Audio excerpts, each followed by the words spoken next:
Hey YouTube, this is Jay. I hope the camera angle works, and I hope that there's enough contrast here and good enough lighting that you can see. Basically, I'm going to show you the knots that I've learned for survival, for camping, for just general use. This is going to be the first in a series of videos. We're going to hop right into it with probably the most simple knot that most people know, which is called the square knot. Square knot is what a lot of people use to tie their shoes with, but a lot of people actually get it wrong, not knowing it. So the basic way the square knot works, I'm going to try to use knot terminology here, which I believe is the working end is the part you can actually see that's cut off, and the standing end is what's behind it. So I'm right-handed, this is just how I like to do it. I go left over right, like that, take them through, and then right over left.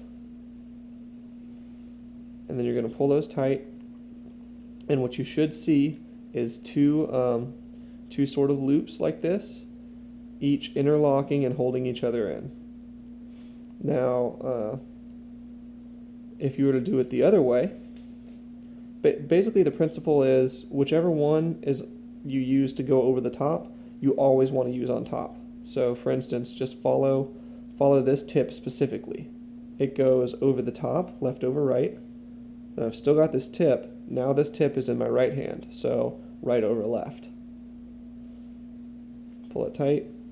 There you have a good looking square knot. Now the way this becomes a shoelace knot is with a slip. Slips are things you put in knots to make them more easily untied. So basically, if I wanted to do this, we'll tie a slip in, and we'll do it with our dominant side again here. I'm just going to make a loop in the end of this rope here, instead of using the working end. So I'm just going to treat that loop as if it was the main rope. Left over right. This will also let you see how the rope goes. Left over right, now right over left with that loop.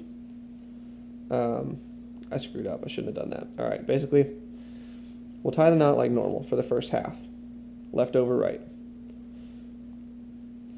Now at that end, I'm going to pull out enough that I can tie it with a loop. Now I'm going to go right over left. Okay? So what you see is, I still have that same looking square knot right there.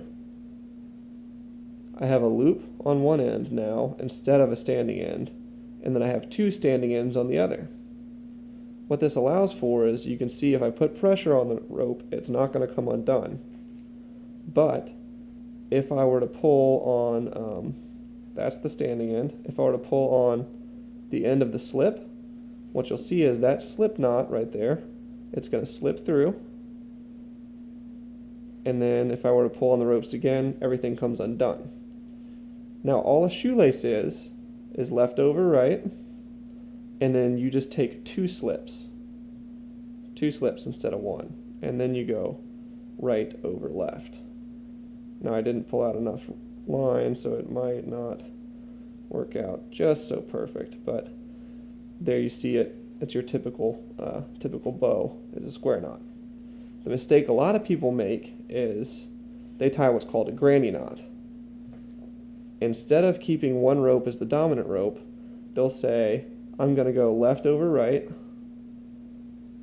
and then instead of going right over left like they're supposed to, they'll make the mistake of going left over right again. Now what that causes is, you see how the ropes aren't facing the same direction? I've almost got a cross here. It's a weaker knot. See how far that came undone before it finally got caught on the end? I know I'm making this video longer than it has to be, but these are principles that'll help later. So if I go right over left, you'll see that all the rope is in line with each other. And what this does on your shoe, I actually have a different video on this, but I don't explain it, is it keeps your laces going side to side as your foot goes front to back. Instead of, you'll see people with that syndrome where the laces turn sideways. Well, that's simply just because they've tied the granny knot.